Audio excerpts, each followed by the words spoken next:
Maya Torres woke up at 4:47 a.m., 3 minutes before her alarm, the way she had every morning for 7 years. Her body knew the routine: extract every second from sleep without risking oversleeping. The apartment was dark and cold. Heat cost money, and money had to be distributed with the precision of a chemist measuring compounds. Rent, food, Lucia's school supplies, the bus passed. Everything else was negotiable. She didn't turn on the lights. She knew this apartment by heart.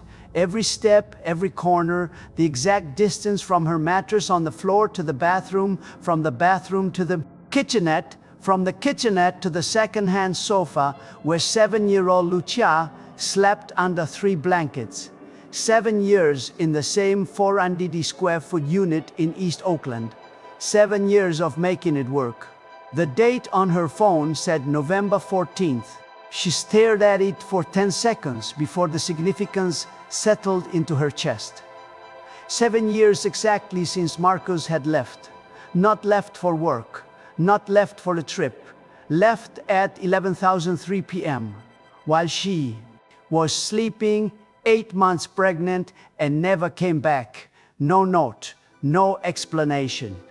She filed a missing person report 3 days later. The police located him within a week, alive, safe, deliberately unreachable. Not a crime, just a choice. She had been Maya Reeves then. She stopped using that name around the time Lucia turned 2, but she had never divorced him. Legal fees cost money she didn't have, and something. Stubborn in her refuse to do the paperwork for a marriage he'd walked away from. If he wanted out, he could file. He never did. So technically, legally, she was still Maya Reeves. She just didn't tell anyone that anymore. She got up, made coffee in a machine she'd bought for $8 at Goodwill, and stood at the window watching Oakland wake up. Her shift at the hospital cafeteria started at 6:03 a.m. She had exactly 43 minutes to shower, get Lucia up and dressed, drop her at her friend Rosa's house, who watched her until the school bus came, and catch the 6005 bus herself. But today was different. Today, something had shifted in her chest during the night. Not anger exactly, she'd worked through the anger around year 3. Not sadness, that had been years 1 and 2. This was something else. Clarity maybe. Or just exhaustion, with carrying the weight of his absence without ever confronting the fact of it. She walked to the closet, poured down a cardboard box from the top shelf. Inside, their wedding. Photo. A single 4x6 print from the courthouse ceremony 7 years ago. She was wearing a white sundress from Target. He was wearing the only suit he owned. They were smiling like people who believed they had figured something out that the rest of the world hadn't. Beneath the photo, a ring. Thin, gold band, small diamond, nothing expensive. His mother's ring, the one he'd given her when he proposed in the parking lot of a Denny's at 2 a.m. because he couldn't wait until morning. She picked it up, felt its weight. She hadn't worn it since Lucia was born. She made a decision then, not a fully formed one, but the beginning of one. She was going to bring him dinner. It was insane. She knew it was insane, even as she thought it. But 7 years was long enough to live in the aftermath of someone else's choice without making one of her own. She didn't know what would happen, didn't know what she wanted to happen, but she was going to walk into whatever building he worked in now. She'd found out 2 months ago when a coworker mentioned seeing Marcus Reeves, CEO of Meridian Capital, on the news, and she was going to hand him a container of arroz con pollo, his grandmother's recipe, the meal he used to request every birthday. She was going to make him look at her. She called in sick to both jobs. First time in 7 years. Rosa agreed to keep Lucia overnight. Maya spent the afternoon cooking, following the recipe she remembered by heart, even though she hadn't made it since he left. chicken, rice, saffron, the specific way his grandmother had taught her to layer the flavors so they built on each other instead of competing. A Tupperware container that she wrapped in a dish towel to keep warm. At 500 p.m., she put on the cleanest clothes she owned. Jeans without stains, a sweater without holes, her only pair of shoes that weren't work sneakers. She put the ring in her purse, not to give back to him, not to wear, just to have it, proof that this had been real once. She took 2 buses to downtown San Francisco. Meridian Towers was exactly the kind of building she had imagined. Glass and steel, reflecting the sunset, the kind of place where security was designed to keep people like her on the outside. She stood across the street for 5 minutes, watching people in expensive clothes flow in and out of the revolving doors.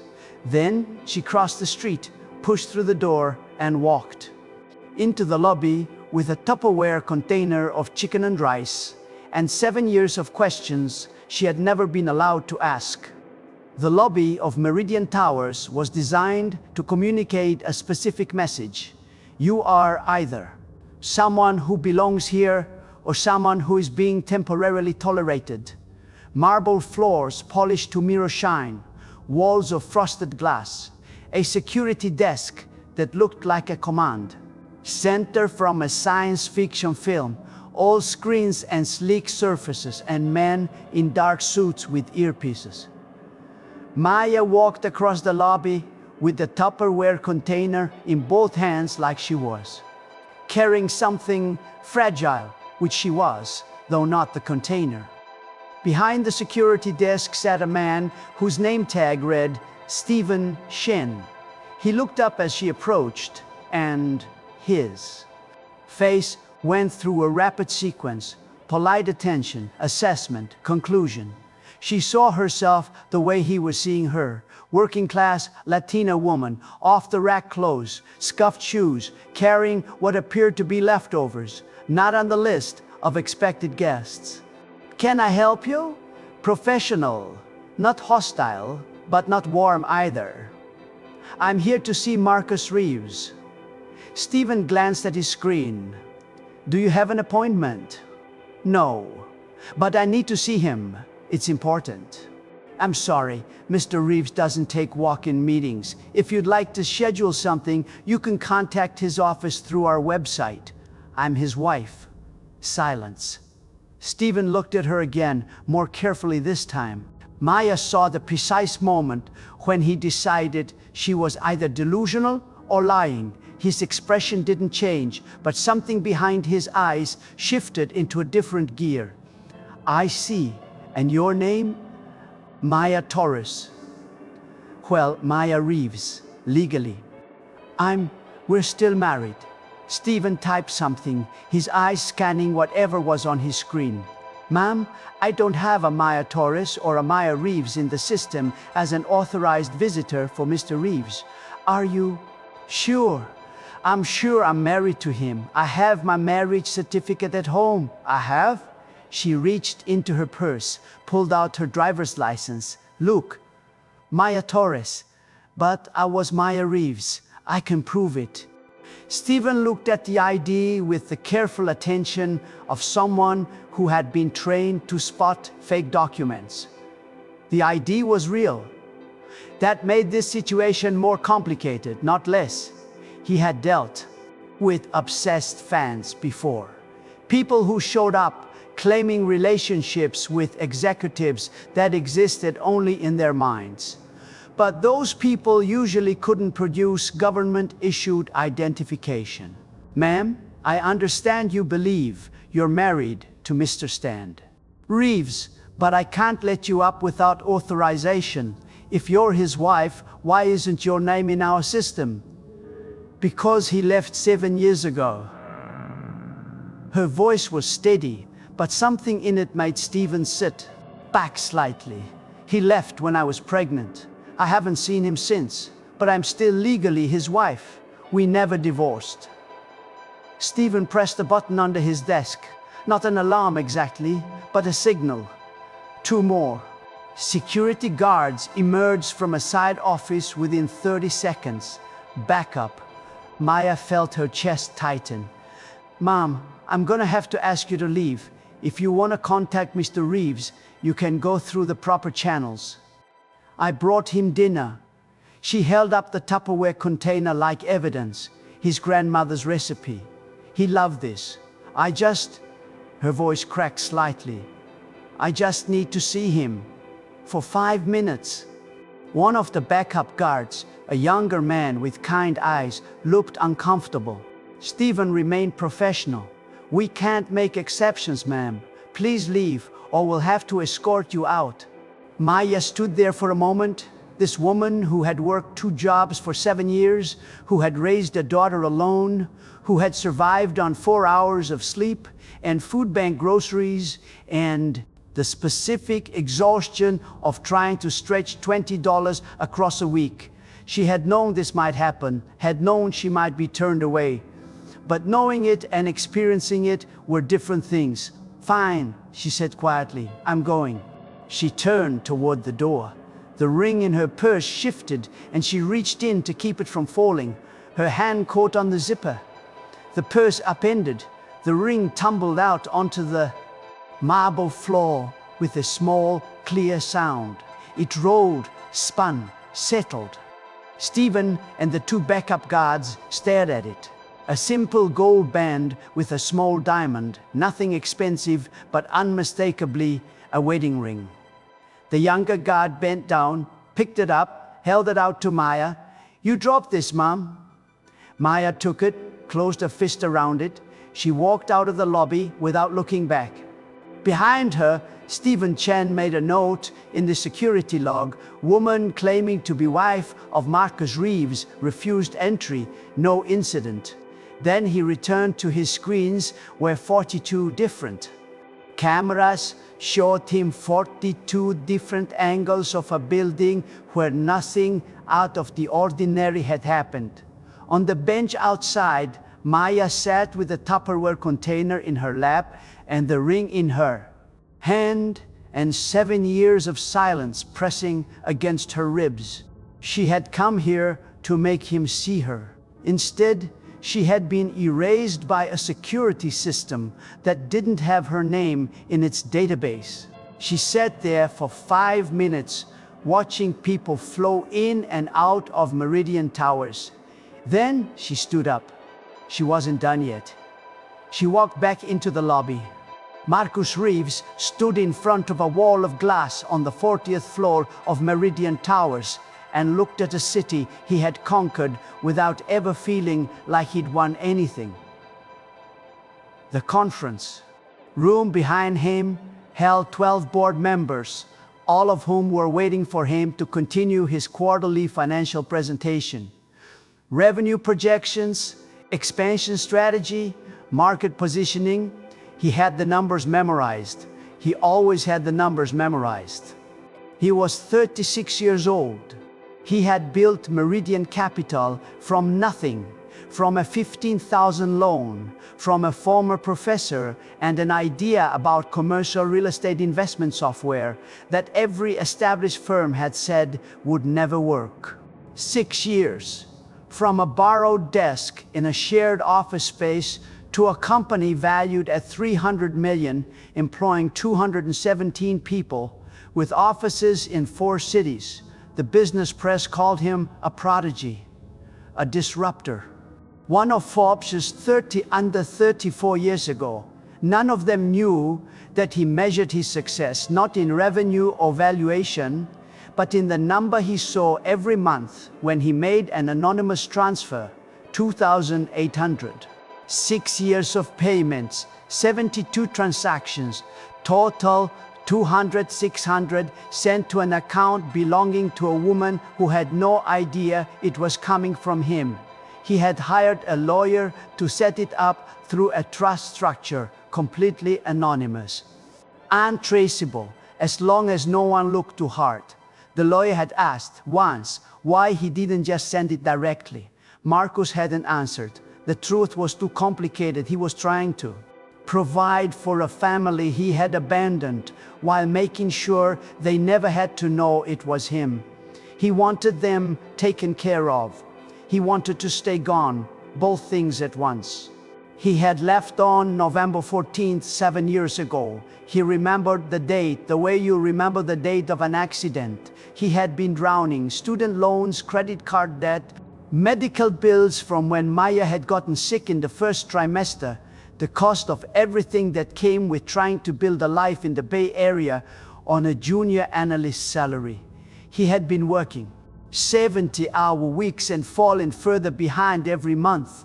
The night he left, they'd gotten an eviction notice. 60 days to vacate. He had sat on the apartment floor with the notice in his hand and understood that he was failing at the only thing that mattered, keeping her safe. So he left. He told himself it was temporary. Told himself he'd get his finances straight, build something stable, come back. He worked 3 jobs for the first year, slept in his car, saved every dollar, started Meridian with money he probably should have sent to her directly. But he couldn't send it directly, because then she'd know where he was, and if she knew where he was, he'd have to explain why he hadn't come back yet. And he couldn't explain that. Didn't have words for the shame of it. By the time Meridian started generating real money, 2 years had passed, then 3. He set up the trust, started sending monthly payments, told himself that as long as she was taken care of financially, the rest could wait. He'd go back when he had something worth coming back with, except he never did. The company grew. The valuation increased. He had something worth coming back with by year 4. Definitely by year 5. But by then, Lucia was 6 years old. And what did you say to a daughter you'd walked away from when she was 2 days old? How did you explain that you'd spent 6 years, a 40-minute drive away, building an empire, while she learned to walk and talk and read without you? So he stayed gone and sent money, and told himself that providing was a form of presence. Marcus? Patricia Holbrook's voice pulled him back. She was the CFO, 61 years old. Sharp as a scalpel. One of the first investors who'd believed in Meridian when it was just him and a pitch deck. You were about to discuss Q3 projections. Right. He turned back to the presentation, clicked to the next slide. Revenue up 18% quarter-over-quarter, gross margins improving, customer acquisition costs declining. Everything is trending in exactly the right direction. His phone buzzed in his pocket. He ignored it. Board meetings were sacred time. He'd check it after. It buzzed again.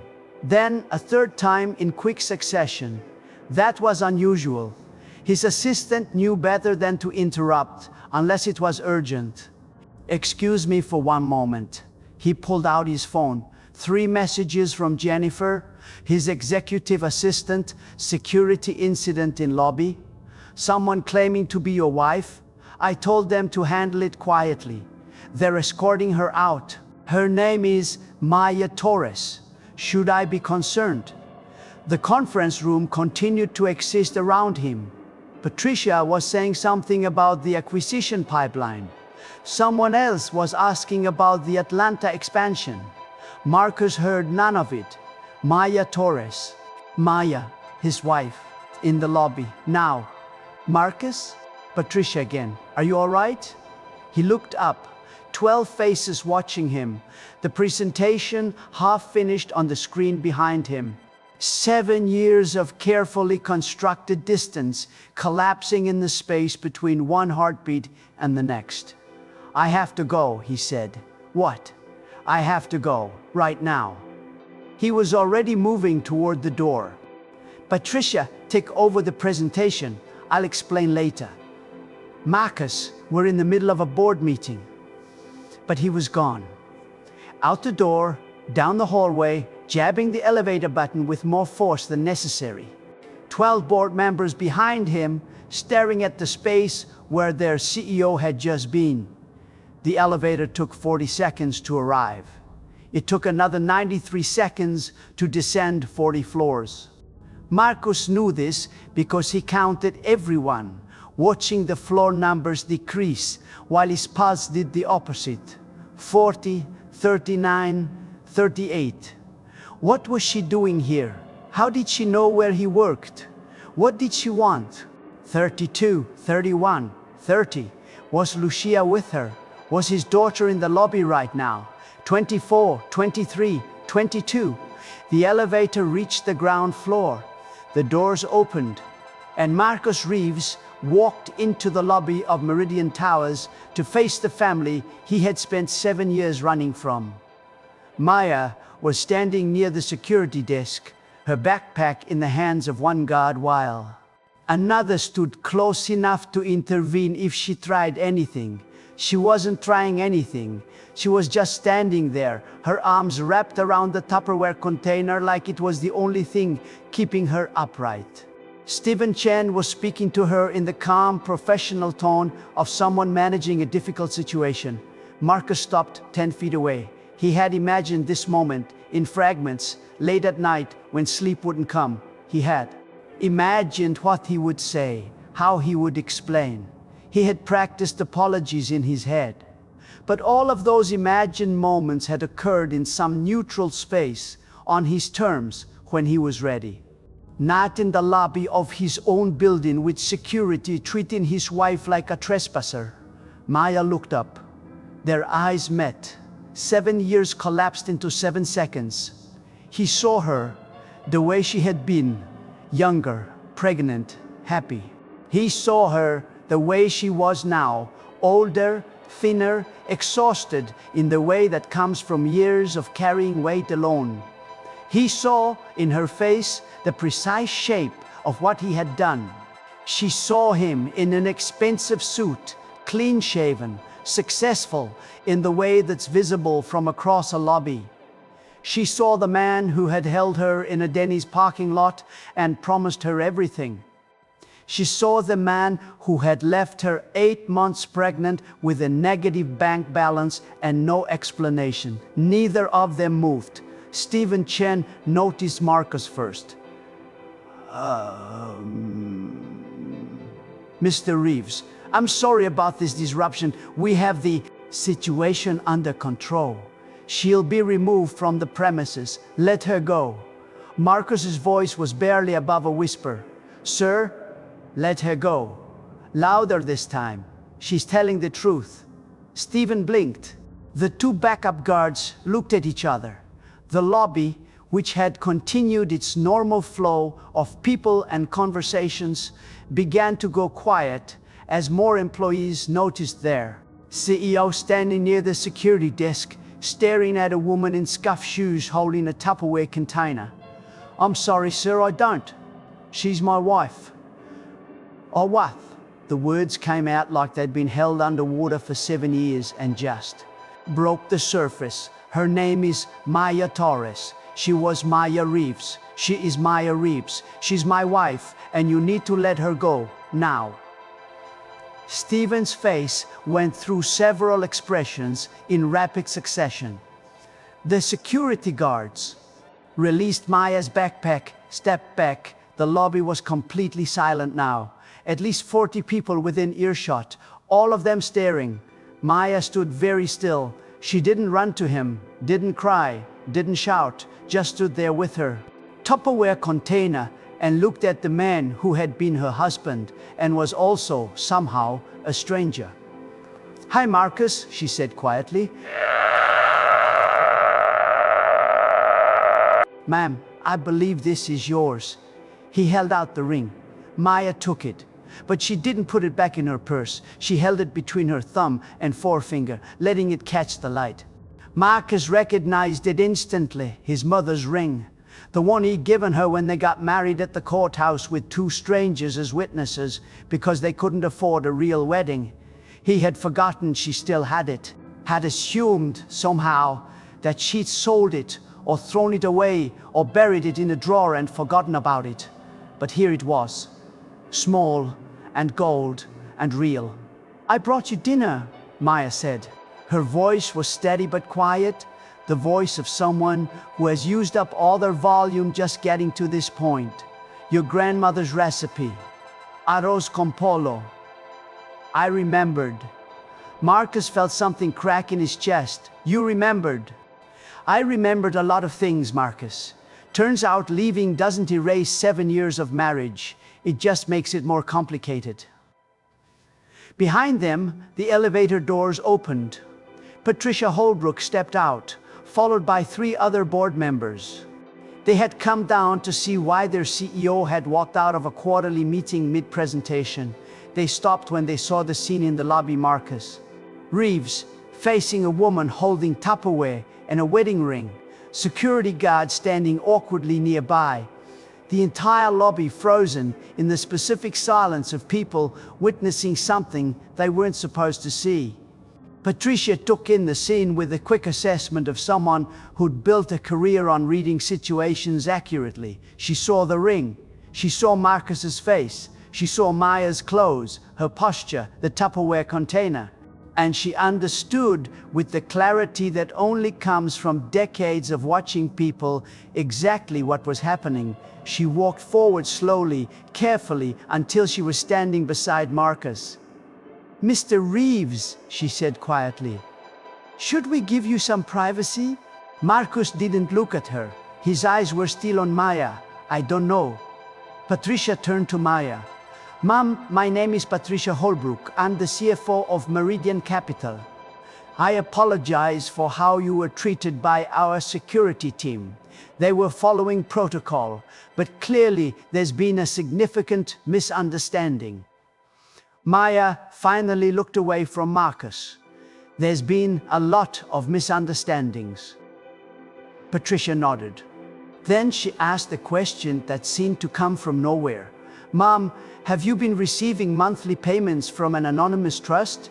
Approximately $2,800? Maya's face changed. "Yes. For 6 years.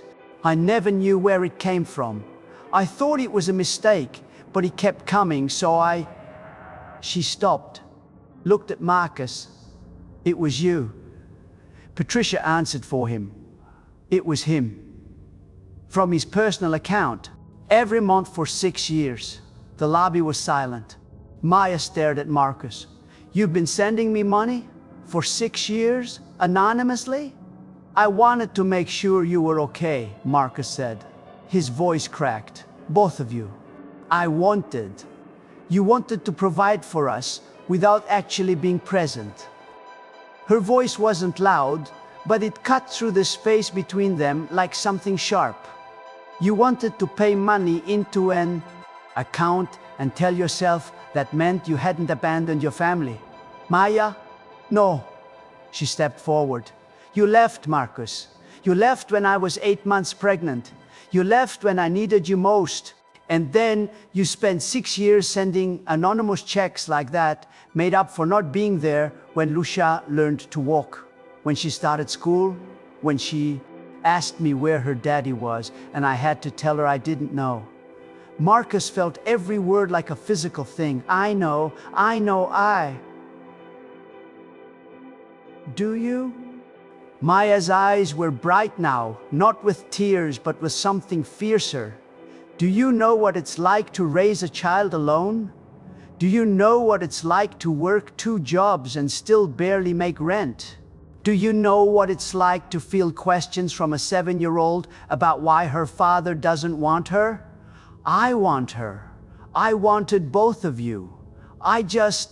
He stopped, tried to find words that could carry 7 years of shame and failure and cowardice. "I was drowning, Maya. We were drowning. I couldn't provide for you. I thought if I left, if I got myself together, I could come back with something worth coming back with. And then time kept passing, and I kept building the company, and the longer I stayed away, the harder it got to come back. I know that's not good enough. I know there's no explanation that makes this okay. But I never stopped thinking about you, about her. I never stopped wanting to be there." Wanting isn't the same as doing, Maya said quietly. Wanting is just a feeling you have while you make other choices. Patricia Holbrook, who had been listening to this entire exchange with the careful attention of someone who understood its stakes, spoke up. "Miss Reeves, if I may." "Torres," Maya corrected. "I go by Torres now." "Miss Torres, I want you to understand something about those payments. They didn't come from company funds. They came from Marcus's personal account. In the early years, before Meridian was profitable, he was paying you that money while sleeping in his car. I know this because I reviewed his financials when we were considering initial investment. He had negative net worth, but he was still making those monthly transfers." Maya looked at Patricia, then at Marcus. "You were sleeping in your car for about 8 months, yeah, in the beginning. And you still sent money?" "I had to make sure you were okay, but you didn't come back." Her voice broke slightly on the last word. "No," Marcus said, "I didn't come back, and I don't have a good reason for that. Just a lot of bad reasons that felt like good ones at the time." The lobby was completely silent now. 40 people watching a marriage collapse and reform and collapse again in the space of a single conversation. Maya looked down at the Tupperware container in her hands. Then she walked forward, closed the distance between them, and held it out. "This is your grandmother's arroz con pollo. I made it the way she taught me. It's probably cold now, but I brought it because..." She stopped, started again.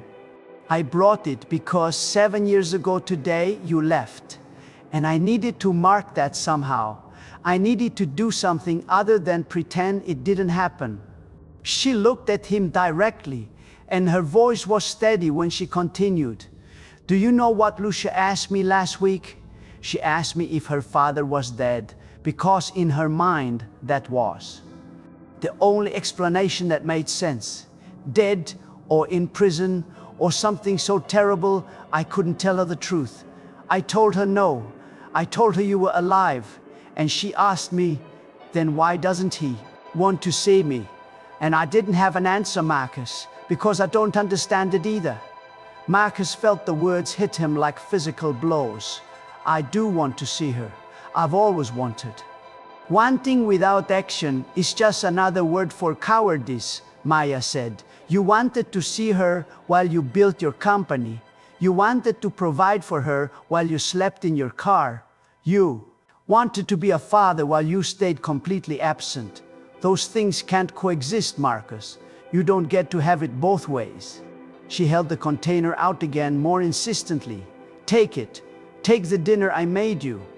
Take the gesture I came here to make. But understand what it means. It means I needed closure.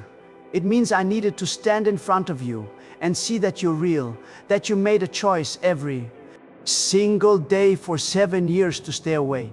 I needed to know it wasn't random, that you chose this." Marcus took the container. His hands were shaking so badly he almost dropped it. The Tupperware was warm against his palms, not hot anymore, but warm, like it was holding on to the heat it had been made with. "Can I meet her?" he asked quietly. "Our daughter. Can I meet Lucia?" Maya looked at him for a long moment. Then she said, "That's not my decision to make alone anymore. She's 7 years old. She has questions. She has feelings about a father who's been absent her entire life. You don't get to just show up and be her dad because you finally feel ready. I know. Do you? Because it sounds like you've spent 7 years making unilateral decisions. You decided to leave. You decided to stay gone. You decided to send money anonymously. You decided when and how to be involved in our lives. And you did all of that without once asking what I needed or what she needed." Marcus nodded slowly. "You're right. So if you want to meet her, you don't get to decide when or how. I'll talk to her. I'll tell her you've reached out. And if she wants to meet you, we'll arrange something on her terms, not yours." Okay, Marcus said. That's fair.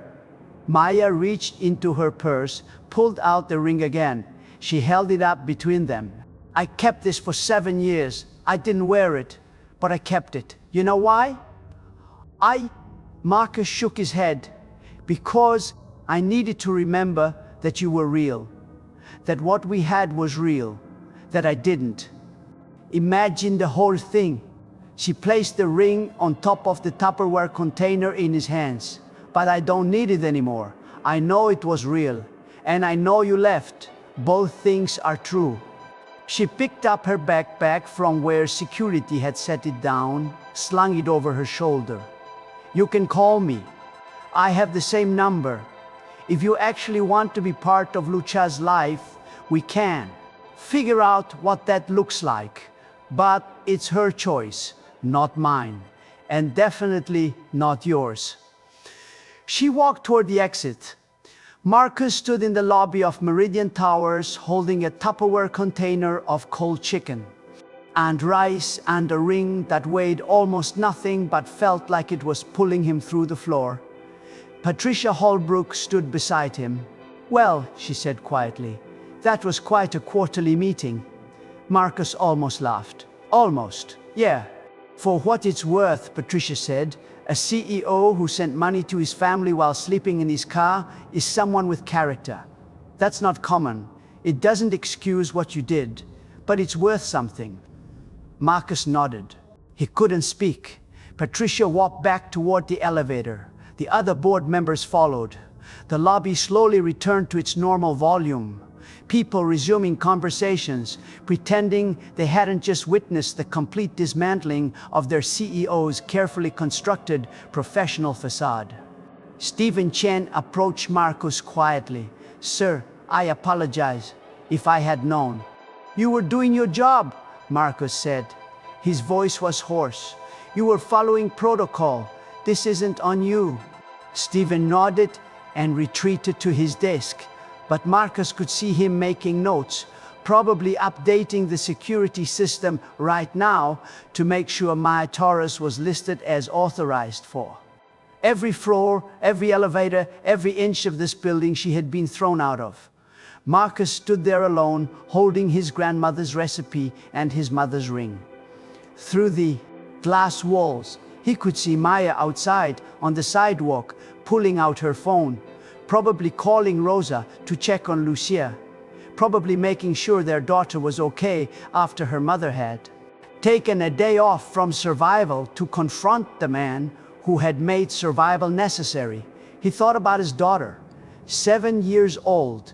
He had held her once, for maybe 20 minutes after she was born, before the panic had set in so completely that he couldn't breathe.